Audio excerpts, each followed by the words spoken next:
You can see it? Oh, perfect.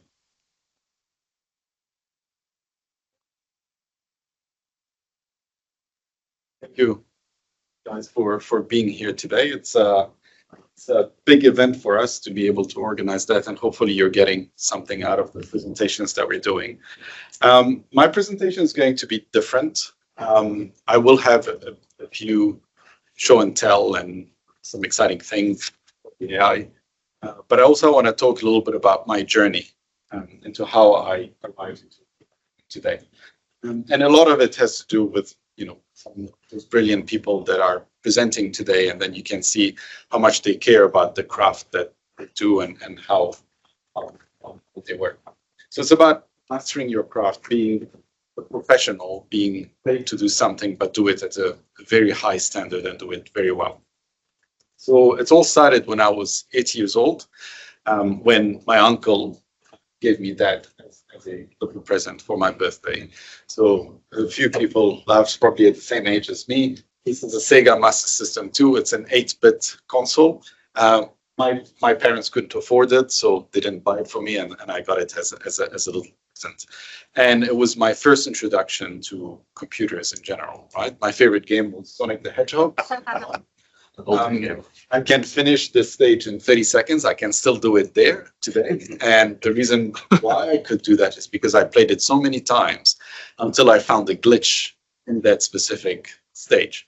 And I could do something in a specific order that would take me all the way to the end in less than 30 seconds and get the maximum score. I'm pretty sure other people know that, but it's to me, it's nostalgia, and I love it. I really like working on it. And then later on, as I became a teenager, I went to my dad and I'm like, hey, for school, I need a computer and all of that. And he's like, okay, I'll buy you a computer. And then I asked for like the best spec and all of that. I got that. And of course, my favorite game was Doom. That's not my computer. It's pretty much what I had. I had a ViewSonic CRT like that.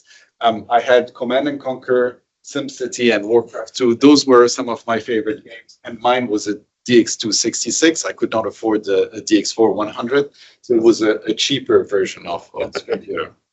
Right, this by AI. No, this is an actual picture. And again, like I played for hours. My parents were not the ones, and maybe back then, screen time was not a thing. They were like, okay, as long as you're not bothering us, just go somewhere and play. But then when it started affecting my homework, then my mom had to do something to stop me from. That's him. Yeah, to stop me. TJ's got his hand up. TJ, do you have a question? Well, it's not a question. It's actually more of a observation. I had the same, and I love the fact it has a lock and key. Yes. Well, mine didn't have a lock. I had one like that. So my mom wanted me to stop playing on the computer, and she thought the natural thing to do was to take the keyboard away. So she took it away, but then I could still play SimCity with a mouse. So I guess what I'm trying to say is that, when you really want to make something work, you'll try as hard as possible to, work really hard and then to, just get things going. And it's a good example with AKs having issues with solutions and trying to import them to try and figure out how does it work, what can we do behind the scenes to sort it out. So fast forward 20, 30 years later, and then I'm building a house. So the first thing I'm thinking is okay, which one is going to be the gaming room? I design my gaming room first, and then the house around it. So of course I get a big screen, get a big sound system, I install 8-bit games, those big modern things. And the one game that I played that also I played a lot when I was a kid is R-Type. Probably a few of you are familiar with R-Type. R-Type is an interesting game because it's actually a difficult. You don't get the choice of, you get hit and then you get another chance or something like that. You get hit, you die, that's it. So for someone that hasn't played the game, would find it really difficult even to finish the first stage. That's the boss at the end of the first stage. And I was playing it in front of my kids. And because I've got muscle memory and I've played it thousands of times, I could play it very easily. And the first stage, like, that's easy, take me to the second and the third stage and so on. And remember, this is back in the days where you could not save. So the master system did not have any saving capabilities. So whenever you played the game, you always started from the beginning, and then you sat down for 2 hours until you finished the entire game. So the first 3 stages, you know by heart, because you play over and over again and you never got interrupted. But as it gets to the later stages, this is when you probably have difficulties playing it. So I played it and it was all really easy for me and so on. And then my kids tried it. They're like, oh man, this is so difficult. Like, how can you play it? And then they made a comment. They said, you make it look so effortless. And then at this point, I realized that it's only through hours and hours and hours of training and playing over and over again that I became good at it. And that's part of my message. So if you want to reach the full potential as a professional, you have to put the extra hours into mastering your craft, into learning everything that you need about the platform that you use, about the tools, and so on. So those are some of the things I want to discuss today, starting with mastering the platform, understanding how it works and the quirks of it, like AK was doing with solutions and so on. Mastering your tools, understanding what tools are available out there to support you into becoming more efficient and faster, be it automation, be it little utilities, whatever they are out there. And then quite often, think outside of the box. Don't go and then start working on it, read a document or an official documentation and say, yep, that's the way I'm going to do it. Because if you think outside of the box, sometimes you can go much further than what other people can do. Staying up to date is very important. So you guys are here today because you want to stay up to date. You want to learn about what's new. You want to learn about, what you can do and what are the new things that are coming out that can make you more efficient in your day-to-day. So that's really important. And then the last one is share and learn from the community. So this is a good example where, as a community, we're getting together. We've got some sessions, we're sharing some information. And it's also by sharing that I learn how to do things that I usually don't use on my day-to-day job. So it's also a way to take you out of your comfort zone, out of the things that you do on a day-to-day basis, but master them and then present them. So let's start with the first one, mastering your platform. So does anybody know who did those drawings? Da Vinci? That's Michelangelo, isn't it? Michelangelo, that's correct. Yeah, this is like, I know them because they're the name of the Ninja Turtles, right? So it's one of them, right? Michelangelo did that. And what's really interesting about it, and also creepy at the same time, is that Michelangelo actually used to go to morgues. And he used to retrieve dead corpses and he used to dissect them. He used to have a look at the bone structure. He used to have a look at the muscle structure. Once he understood how that would form, how that would get together, then he could draw something that is super realistic. Someone like AK is a modern Michelangelo because AK doesn't look at just the form of what is being deployed in a solution in a zip file. AK goes all the way down to the XML fragment, tries to understand how that works, looks at what's happening on the SQL side, and tries to get it to work the way he wants it to work. And by understanding what's under the hood, then he can do a better job at the top. Now, when I first started my career on CRM 4.0 back in the days, I remember looking at code like that. So it's probably not clear. It's just a picture that I took off the internet. But this is actually XAML code that is behind legacy workflows. So where legacy workflows used Windows Workflow Foundation. So it's an outdated technology, and that's why Microsoft is trying to move away from the legacy work. But they're still around. And I remember thinking, is that hard-coded value in here that I want to replace? So I started looking into what's in the zip file, looking at the XAML code, trying to figure out which fragment is related to what I'm doing. And I found the base64 encoded string that if you decode, you could find that specific variable. And I used a script to go and replace that variable, encode it back into base64, put it back into the XML, repackage your zip. And I introduced the first type of pipelines where you can have environment variables and then inject them at runtime as you're moving from one environment to the other. That's before Azure DevOps, that's before, DevOps was actually a thing back in the days. Now, funny enough, because I spent that time mastering that bit, today this is becoming relevant. I was just on a call a couple of days ago with the product manager for local plugins. I told her, wouldn't it be great if you can have a little tool that can take your legacy workflow and turn it into a local plugin to PowerFX? And she said, funny enough, you mentioned that. There's one of the partners doing that. And I'm like, so it is possible. And I know the XAML. How about I write a tool about doing that? Now, that will take hours, and I'm not venturing there. But what I'm saying is that, as you spend more time understanding the platform, even if you think that it's not relevant further down the track, that skill might come in handy and help you into doing something. Now, along the lines of mastering your platform, with the new introduction of AI capabilities, especially around the maker side, there's a few things that you have to learn in terms of not fearing AI, but embracing it in terms of how is it going to make you more efficient moving forward. So if you guys have been to the Power Platform Conference in Vegas, or if you have watched the video. So the video that we watched earlier in Shobit's session, I was actually 2 rows away from that guy doing the demo, and I thought that was really mind-blowing. Later on in that same video, and it's available on YouTube, Ryan Cunningham introduced Plan Designer. And Plan Designer, when I saw it, I'm like, this is amazing. But when I thought about it, I'm like, this is nothing new. All of that already exists, it's just putting it all together. So I'll do a quick demo in here, just to show you, and I don't think anybody has seen Plan Designer live before. I got permission from the PM to actually demo that capability, and they told me as long as you're only covering what we did at the conference, then it should be good. I'll just quickly show you some of the things that you can do, starting first with the stuff that we already have. So today you can go into the maker experience, you can go into Power Apps, you can go into Flow, you can go into Power Pages.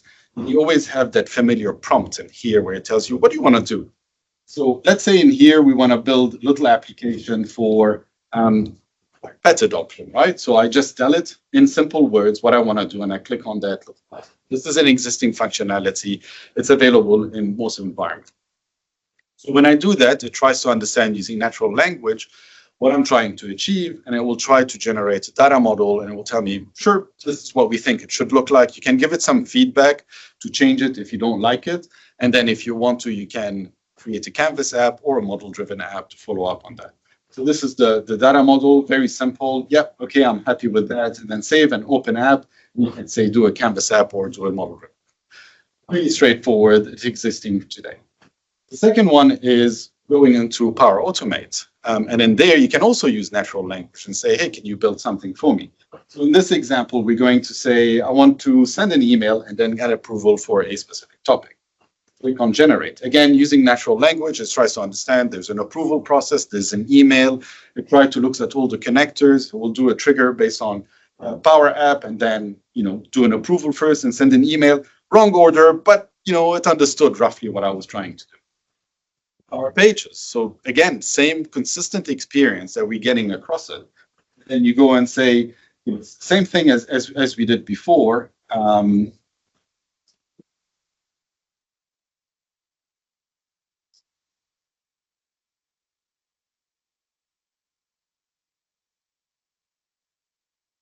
This is the approval one. Create an adoption pet portal, for example.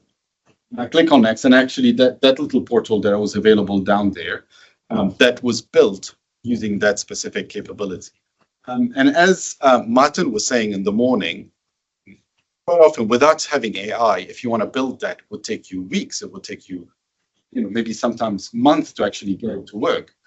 Whereas now, so this took like seconds to come up with that. And it's actually not too bad as a starting point. And then the good thing is that, and Microsoft listens, that they used to do it just as the starting point. But with Power Pages, I can create that and then keep interacting with it. Add a page, change that content in here, go and do a change somewhere else. So it keeps evolving, and then you can use that sort of prompt development to get things done. And now, as Ryan Cunningham said, ladies and gentlemen, Plan Designer, with everybody. So this is the new experience that they've introduced. Same look and feel as the previous one. The only difference that gives it away with that little attachment in here. So now you can say, give it a prompt. So where you guys, I think either last year or the year before, I actually did the whole session on something called the evaluation engine that we built, which is like an add-on DXC.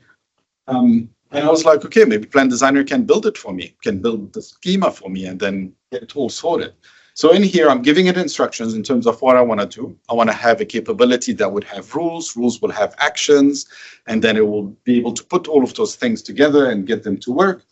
And then on top of that, you can go and attach pictures. So I think, let's see if I can find the picture. So this is an ERD diagram that I've prepared in Mermaids, which is a diagram tool that has the exact schema in terms of all the tables I want to build and what they do. You can attach flow diagrams as well. You can't attach Word documents yet, so you can't give it requirements other than typing it into that little box, but that's something that might help. And then you click on Next. Now, what's the difference about Plan Designer is that it's actually looking at the problem that it's trying to solve and look at all the different levels at which it needs to solve. So the first thing it's trying to do is identifying what personas are going to be using that application. So it starts with the security roles in a way and says, all right, you might have an administrator, for example, that want to do X and Y, and then you might after that have a user that would like to use those rules. That's the first thing.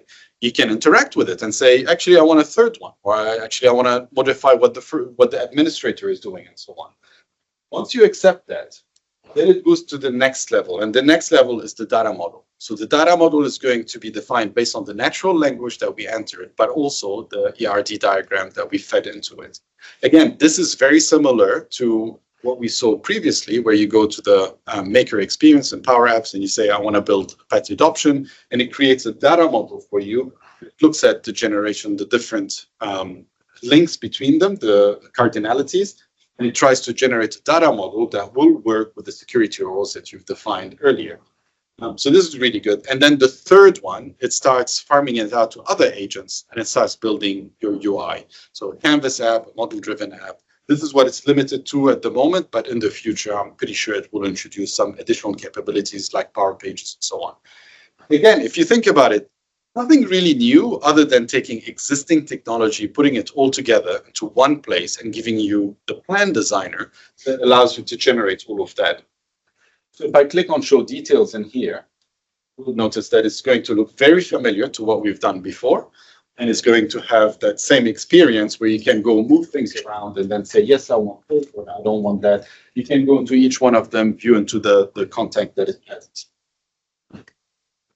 And then finally, if you say, okay, save the tables, then the last step is to actually start building the apps for you. And it will do you can actually give it screenshots of an app, and then you can get it to generate those apps for you, be it a Canvas or model-driven. So imagine you've got a customer that has legacy applications, either using Access or using something like Lotus Notes or any of the legacy applications, and they want to migrate that. And you don't want to spend hours and hours trying to sort all of that out, then you can use something like Plan Designer. You feed it all this information, and it generates it for you. So again, part of the message that I have is try to understand where AI can help you to become more productive. I'm not going to say that this is going to give you a silver bullet, like it's not a Google, I'm feeling lucky, you click on the button and it gives you the value that you want. But it's a starting point that can get you going significantly faster than what you would have done before. The availability of Plan Designer? So Plan Designer is currently in private preview, but any one of you can participate in the private preview. In the keynote, and maybe if someone, AK or Eliza, can look at the URL, I think it's aka.ms/let's build a plan. Let's make a plan. Let's make a plan. Yeah. So just go there. There is like 16 pages of questions. One of them you have to type information. The rest is just like legal stuff. And then you just give it your details, and then you'll be on board into the program. Then you have to a tenancy based in the States. So I was up at 4 a.m. this morning. I was preparing lunches for the kids, but then I had the 5 a.m. call designer with the product team. So I was giving them a little bit of feedback, but starting next week, it will turn into 6 a.m. So, all right, perfect. Yeah, let's go with that. So yeah, after that, it's starting next week will be 6 a.m. So it will be a little bit more reasonable to attend. Cool. So we did the demo. All right. The next bit that I want to talk about is mastering your tool. So there's a lot of tools that are available out there that can make you significantly more proficient. So I've got a little story to tell. I hope sound is not going to work.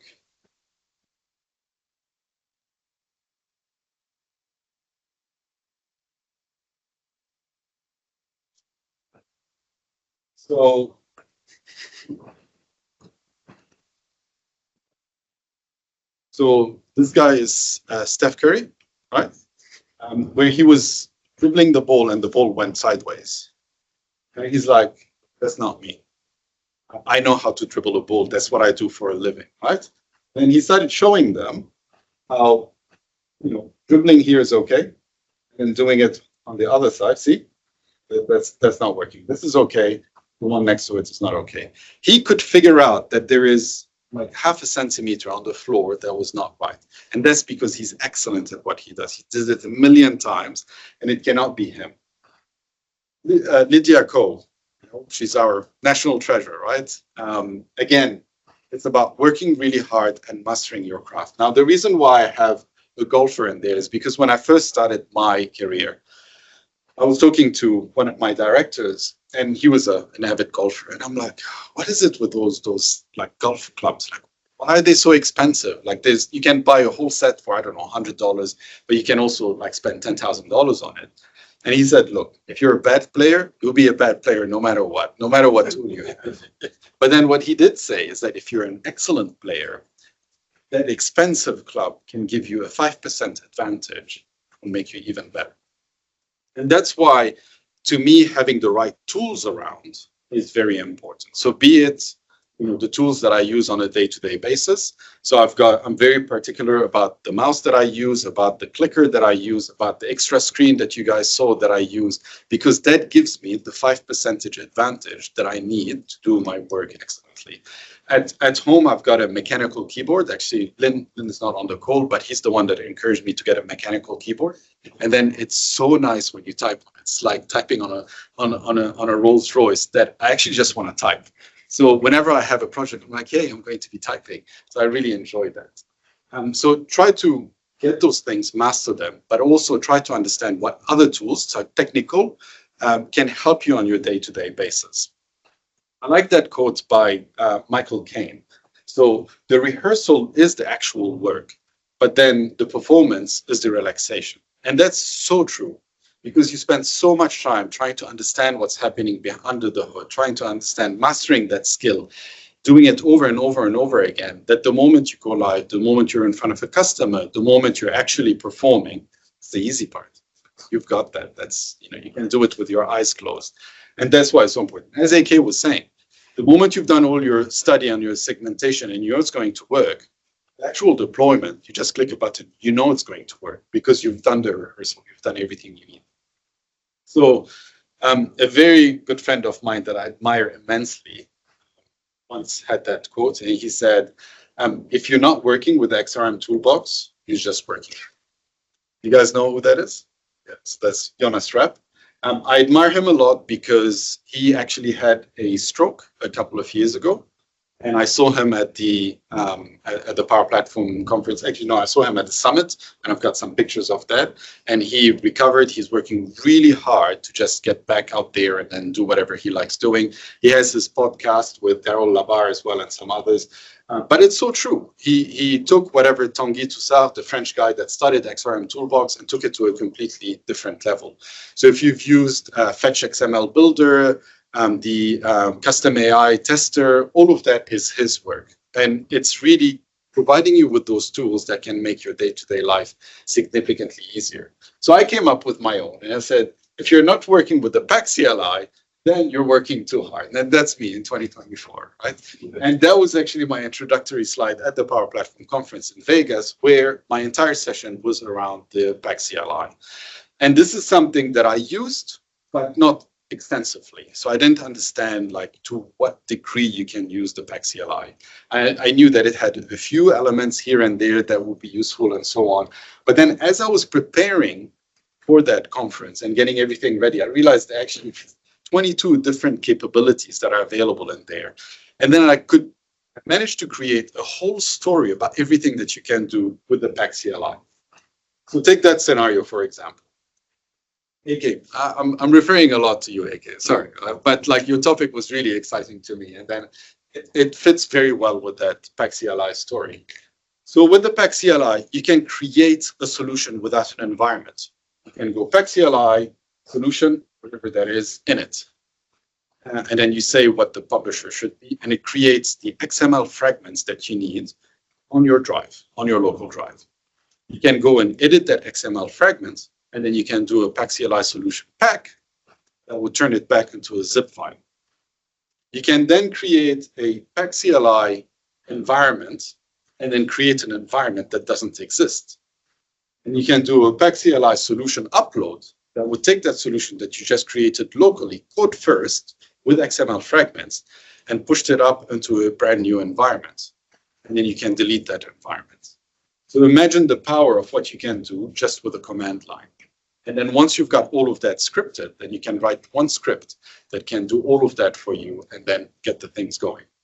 Now, there's another demo I really wanted to do, but fortunately, it's another private preview that I'm part of, is the Git integration between Dataverse and Git into Azure ADO. And they're making some changes over there that will make a code-first development even easier. So what AK was showing is like difficult with XML and so on. They're taking it to the next level and they're embracing that code first. So it used to be unsupported. Now they're going to embrace it. They're going to encourage people to do that. So imagine if you have a script, for example, that can read an Excel spreadsheet and then generate all those fragments and generate your solution, then pack it and then push it into a brand new environment without starting from an environment. Imagine how much more efficient you can be by just putting the information that you want into a spreadsheet and then building the whole thing from that. So lots of capabilities in there. So one of the things that I did was I put all of that into a cheat sheet, 22 different capabilities that are available out there. But then I was talking about the XRM toolbox, definitely tons and tons of features and accelerators that you can use there. If you're not using it, you have to use it. Like this is our bread and butter. Like I've got it as a shortcut on my desktop. I don't know if you've noticed it just on the taskbar, because I use it on a day-to-day basis. And it gives you the insight, it gives you the shortcuts. And one thing that I hate but love also about XRM Toolbox is that whenever you come up with an idea, you're like, oh, I should do that. And most recently, they introduced managed identities. Managed identity is when you can connect Azure components with each other without username and password, because you're managing an identity, not the credentials. You can do it with plugins. So for example, you want a plugin that connects to Key Vault. And then so you register that managed identity, you say that plugin is going to be using that identity, and that identity has access to Key Vault. That all you have to do, and then no username, no password, it's super secure and so on. And I'm like, building those or setting it up in Dataverse is a bit clunky right now because you have to do post calls and use Postman and all of that. And I'm like, that's the perfect opportunity to write a tool. And as I was going to do that, another guy in France called David already created one. I'm like, damn it, he gets the credit. But I love that, right? So whenever they see that there's something that has room for improvement, think outside of the box. Don't take anything for granted. Build your own and then do it. Get it sorted. Think outside of the box. Yeah. Working too hard, it doesn't work here. It doesn't work on there. That's it. The PAC CLI. No. XRM too about that. The XRM. Right. But PAC CLI does work actually. Yeah, because it's .NET. Oh, you need to complain to Tom. Right. So thinking outside of the box. So this is the ERD that I actually fed into the application earlier, into the plan designer. So I built this 3 years ago, I think, when we first started at the Department of Internal Affairs. In that specific scenario, we had DIA that had lots of rules that needed to be executed to progress an application from one stage to the other. And then all of those rules are really simple. Like before we automated all of that, a person would go and look at the form and say, do they have the date of birth? Are they an adult or a child? It's a child. Okay, checklist number 2. If they are a child, they submit a consent giver. Yes, they did. Box, and then have a look. And all of that was done manually. And they're like, okay, this is too time consuming. And then as the number of applications are increasing, we need to automate that. So the first thing that came to my mind is let's build it in Power Automate.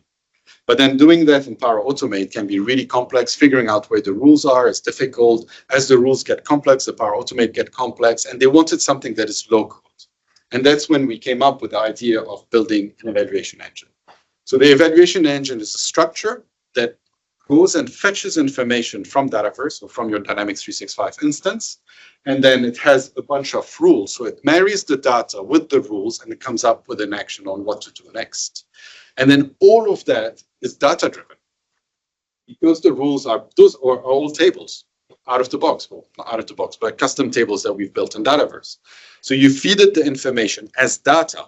You can export it to Excel. And that was one of the selling points. I'm like, hey, you want to edit rules? And your rules are more or less the same with a few tweaks. Copy paste them in Excel, make those tweaks, click on submit online, and then it imports all the data coming from the Excel spreadsheet. And all of a sudden you've got new rules. And given that it's data, you can export them as XML, you can put them in ATO, and you can secure them. So that was the perfect capability that we did. And then we thought, all right, well, what's available out of the box? Let's think out of the box. Let's think what we can do that is more efficient than that. And we came up with that idea. And then someone told me, hey, there is that little tool called Mermaid. So Mermaid charts is basically a markup-driven language that would take text and then turn it into charts. I'm like, that's amazing, because then we can self-document our rules by exporting the data in a specific format. And that's exactly what we did. So this is a rule progression that was generated in one click. So we built the rules in Dynamics, and then we wrote the little script that would go and read those rules, export them in a specific format, markup, and then generate the content. What's really good about that is, as an architect, it's color-coded, so yeah, that's a really talent. But what's really important is that when you generate that, then you can straight away see whether you've made a mistake, because you would have a line going nowhere, or you would have something that ends and doesn't do anything, or you would look at an arrow pointing back to an existing rule. It's like, all right, that looks like it's a circular thing. So that gave us the ability to actually take it to the next level and really understand what the limitations could be in doing that, and then really fix it. But not only that, all our Word documents are generated from the rules that are available in there. So we put them in a format that would be understandable by the wiki, and then we just load them, and we don't have to type it, saving us hours and hours. So again, think outside of the box and try to do it that way. Stay up to date.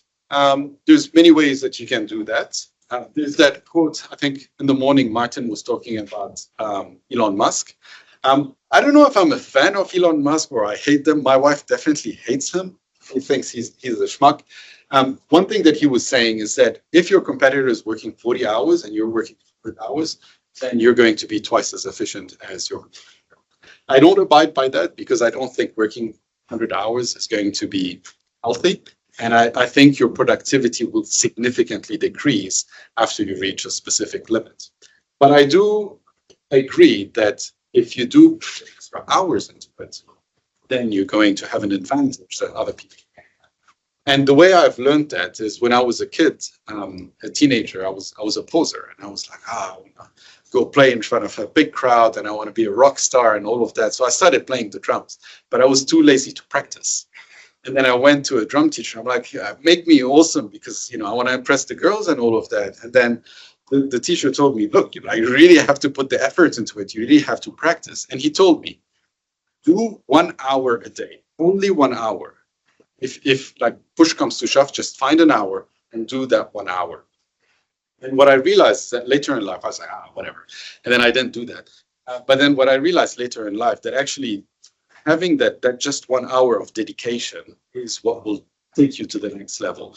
So when it comes to things that I'm passionate about, writing my code or like the evaluation engine, I jokingly say that I wrote the evaluation engine on the train. So I commute to Maymoor, that's 45 minutes away from here.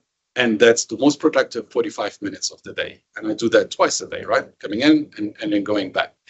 And then during that time, no one interrupts me. Writing C# code that I don't need Google for because I've practiced it enough.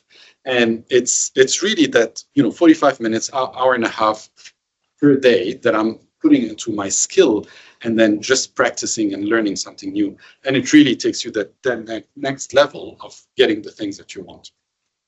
So we talked about staying up to date. So, whenever you can, just try to, as I said, for the plan designer, for the integration with ADO, try to join those private previews or those public previews and get to work on them.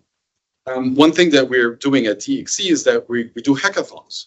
We're like, okay, well, there's a new technology coming out. Let's say low-code plugins, right? Relatively new, public preview. People are not used to it and so on. Let's do a hackathon. Let's get people together. Let's build a few examples in there.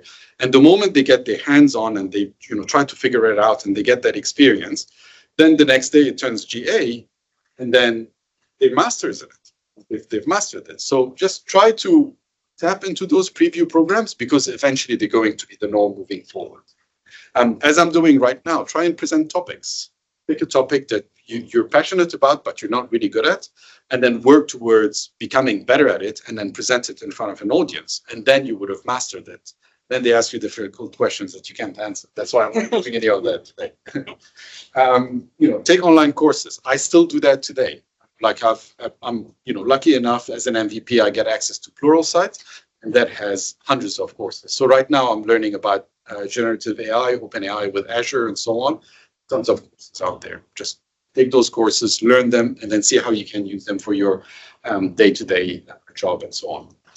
Attend community sessions like you guys are doing. Just network, socialize, and then try and understand from other people how they're doing things. I'll talk a little bit about that in the next section. And then one thing that I do quite a lot is read documentation. And if you can read the documentation and find an issue with it and then go and tell Microsoft about it, they'll love you for it. Because they know that sometimes they're not as good as updating the documentation as quickly as they're releasing those capabilities, but they're definitely there to listen. And then when you identify that there is a discrepancy or an issue, that means that you've mastered that skill and you can go and provide feedback. If there's something that you're interested in at work that someone is asking for, build a POC. Put your hand up and say, hey, I would like to try that. So there's a few new capabilities that we're also experimenting with. Like sometimes you just think, it should work, but I'm like, maybe we should build a POC, just double check that. So yeah, try to do that. And then it's a bit old fashioned, but read books. They don't have to be technical books. You can read my book if you really want to, but otherwise just try to get things that will be motivational and so on. A recent book that I've read is called Extreme Ownership, and that's written by a Navy SEAL, highly ranked officer. And one thing that really struck me is that the Navy the Navy SEALs compared to the rest of the US Army, that they take that standard and they say it's not good enough for us, and they try and make it better. Be it, for example, organizing themselves before going on a mission. They've got the standards, but then they've got their own layer on top of that. Be it when they're looking into buildings or sweeping or whatever they're doing. Again, they've got the standards that the American Army sets, and then they've got the step on top that makes them that extra special. So you do the same, right? So take whatever the norm is and think, how can I improve that? Improve on that and then make things better. Share and learn from the community, something that I love doing. And I remember the first time when I went to the US for the first MVP Summit, 2016, I think.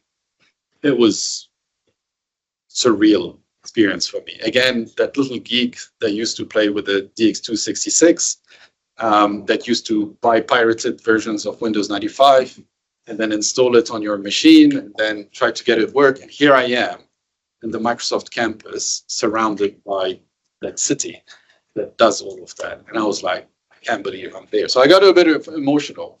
And then I met some of the MVPs. I'm like, oh man, you you. It's like, oh, I'm surrounded by those heroes that actually got me to where I am today in my job. And I went and I talked to Leon Tribe, who's from Australia. I'm like, man, I can't believe I'm like rubbing shoulders with you. Like, this is such an honor. He's like, yeah, until you realize we're all a bunch of drunkards that spend all our time in the pub. Then you change your mind. But it's true, like not that they're drunkards, but they're really cool people, right? So if I can remember the names. You guys know Eric from Wellington. He used to work with us at DXC before he went to the Netherlands. Michael Ox, the guy in the middle, he helped build the ALM accelerator for the Power Platform. Nick Dolman, really nice guy from Canada, expert in Power Platform. Nick Hajduk, the other Nick, also from Canada, also Power Pages, really cool guy. Daryl Labar, who does a lot of XRM Toolbox, early bind. He did that at the accelerator in there. Then ex-Wellington, now he's in Australia. Shane Young, everybody knows Shane Young. It's like, oh, he's a massive guy. Like I thought he's a little bit smaller, but yeah, really nice guy. Neil from Australia. Remember his name? He's from Spain, Argentina. Adrian. Back in the days, he built the add-on to the legacy workflows to send emails and do one-to-many relationships. Really smart guy. Jonas Rapp, awesome picture with him. And then the two Irish guys, always drunk. Really cool guy. If you've done any Pluralsight courses on Power Automate, that's Vlad from Canada, really smart guy. Chris next to him, also from Canada. And then Scott Duro, who doesn't know Scott Duro, Ribbon Workbench. Gee, I have to pitch myself. Are you talking to him? Whoa, we were kidding. Oh, right. They needed help with cut. Here you go. And then Lisa Crosby, like a big diva. Ulrich from Norway, she's also Power Pages. Christine, that Liza mentioned earlier before. So she's a UI expert for everything to do with Power Apps and CSS and so on. And Donna Sarkar, like if you've attended any of the big conferences, she's always there. And she's so humble. Like I was just talking to her, it's like, yeah, let's take a picture. So, all good.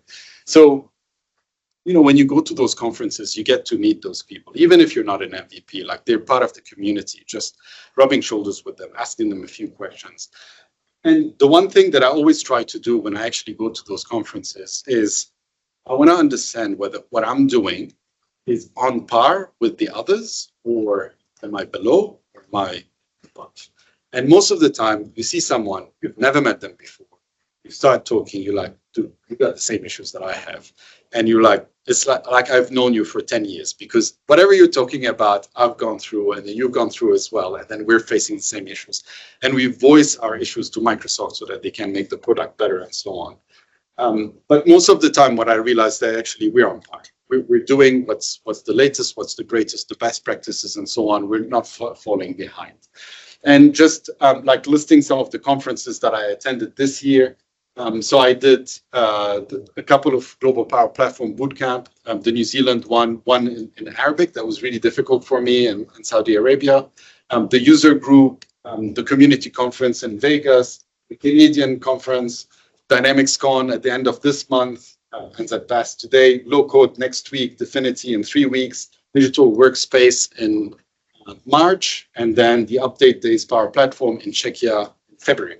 So an insane number of conferences. And sometimes I'm like, oh, I feel like I'm doing conferences for the sake of conferences. But again, this is how you put yourself out there. You learn a new skill. You do something that is a little bit outside of your comfort zone. And then you try and improve on things. And also you meet other people. Over time, Kelvin, you're next. So give me a few minutes. I'll just finish that. So work as a team. You guys know that game? Guys, well, it's not what you think it is. No, I know what it is. You know? Okay. Minecraft Dungeon, is it? Yeah. Dungeons, yes. So it's Minecraft Dungeons, my kid's favorite game. So the kids love playing it. When I was a kid, I was a big fan of Diablo, so I played a lot of like whatever and so on. But it's too violent for the kids, so I'm like, okay, Minecraft Dungeons is a little bit toned down, and they're going to love playing it. But then we got to that stage that was really difficult. I'm going to do what I do at work, and I'm going to get my two boys, 10 years old and 7 years old, to master that game. The only way we can do it is as playing as a game, as a team. So the first thing I did was do some research and then give them inspiration in terms of how we want to do it. Don't tell that to my wife, but we watched 300. And that exact same scene, like we only watched 2 minutes out of it, just to tell them in terms of how we're going to do it. So basically the idea behind it is that we're going to do a formation and we're going to protect ourselves. And then whenever the enemy comes in, we're going to push them out and then try and attack and then create a shield again. They loved it and they got it because we saw it in action, right? So do your research. And then we practiced over and over again. We failed about 3 times. And then the 4th time is when we finally conquered the stage. But we had a mission. We knew exactly how we were going to do it. So this is actually a recording from what we did. So that shield that you guys see is actually when the 3 of us created that formation. And then we created the shield so that whenever those bombs were coming across us, they would be protected. We were healing ourselves with that red halo in there. And then after that, my youngest son had the totem of generation so that we can keep healing ourselves all the time. So it's like whenever it was the time, it's like give him the signal, he would do it. And then finally, we combined our effort into doing that beam and we killed the boss at the end. So I loved it. And like the feeling of winning that game was really good. But what was really better is that we really worked as a team. We practiced together. We mastered our skill in terms of how we're going to do it and what's the best strategy to do that. And we executed it beautifully to the point where the last one that we did, we didn't die once. We was like, oh, that's easy. And now we're like, let's make it more difficult. And that's the same story that I had when I was working with Terra Manaki at the Department of Internal Affairs, working on the passport system. I thought, if I can do it with the kids, I can certainly do it with adults. And that's what we did. We practiced. We learned the system. We did the solution segmentation. Went over and over in terms of rehearsing those deployments, making sure everything is okay. And I remember when we were going live, it just happened as usual that every time there's a go live, I am somewhere else doing a conference. And I was going to Canada to do the Canadian summit. And then I had the MVP summit in Seattle. But I'm like, okay, I'll go a week earlier. I'll lock myself into a hotel, and then I'm going to work during the Canadian daytime, which was the New Zealand nighttime. And then my team in here will be doing the daytime so we can have day and night shifts. And then we managed to do 3 days in a row doing the deployment for Terra Manaki. And the feeling of actually, like we had a few issues, but we were so well prepared that whenever an issue came, we're like, you know what it is, this, get out of it, continue with the next deployment. But towards the end of it, like after 3 days of working continuously, and then someone goes and removes, it was Nomer, you guys know Nomer. He removed the outage page, and we could see everything that we worked on for the last 3 years, and everything was working perfectly fine. We were super impressed. I broke down into tears. I was like, it's amazing. But yeah, it was all the hard work that we put into it, into mastering what we do best, to getting to that final result. Now, if you guys watched the news, there was a few hiccups at the beginning where the backlog was getting bigger and bigger. And then we jumped in straight after that just to look at what was the issue. There was a few fine tuning that we had to do for the rules and so on. And then a lot of it was change management and getting people to accept the new system. And now, it's not an issue anymore. We're better than what we could do before. I think before they used to do 1,500 passports a day. Today they can do 2,300, and we're not even trying. It's second year, right? So we haven't used the full potential of the automation. So it definitely paid off. So yeah, hopefully I inspired you with my journey in terms of how I started. To me, my wife is always telling me, don't let the kids play video games and so on. But I built my career based on that. So there's always that something that you learn out of it that will take you to the next level. So thank you very much for attending today. And those are our sponsors, DXC, the company that I work for, Olympic 33 with Martin, H2R that gave us the nice food for lunch today, and then Microsoft. Thank you very much.